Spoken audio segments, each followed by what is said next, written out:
Hai guys, welcome back to my YouTube channel. Jadi kali ini aku bakal cerita tentang Supri si pocong keliling.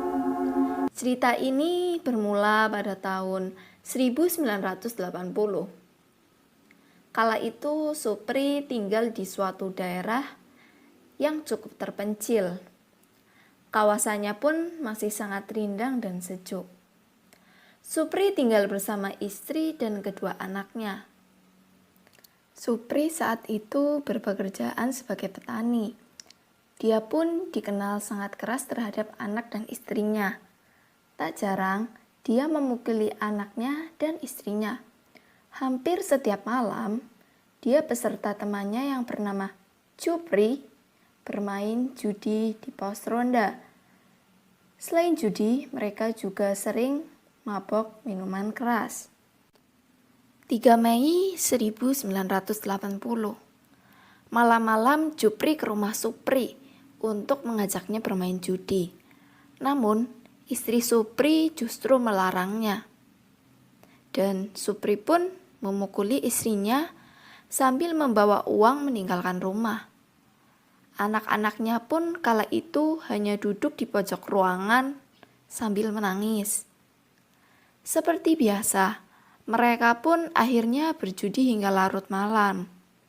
Hingga keesokan harinya, Supri pun bangun dan menyadari dirinya di pos ronda.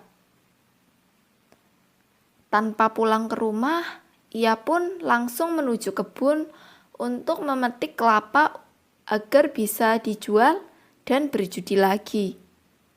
Namun, saat itu Supri masih agak mabuk. Dia pun jalan sempoyongan menuju kebun dan memetik beberapa kelapa untuk dijual. Naasnya, karena pengaruh alkohol, si Supri pun terperosok dan jatuh dari atas pohon kelapa. Tubuhnya pun jatuh dan mengenai batu tepat di bawahnya. Darahnya pun mengalir sangat deras. Keesokan harinya, istrinya pun mencarinya. Dan ia pun menemui Supri. Namun, Supri tidak tahu keberadaan Supri. Istrinya pun akhirnya mencari Supri ke pos ronda. Namun tetap tidak ada. Kemudian, ia pun mencari ke kebun. Tak disangka ia melihat Supri yang telah tergeletak di tanah dengan kepala bercucuran darah terkena batu.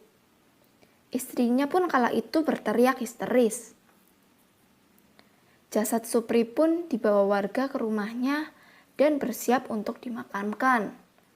Istri dan anaknya pun menangis melihat Supri sudah tidak bernyawa lagi. Prosesi pemakaman pun selesai.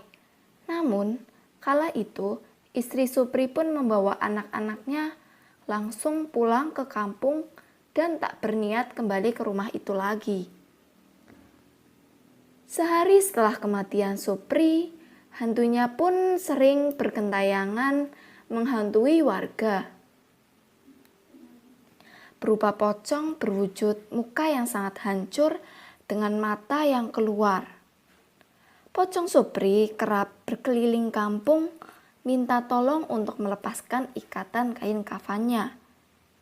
Hampir setiap orang di daerahnya pun pernah menemui pocong Supri ini.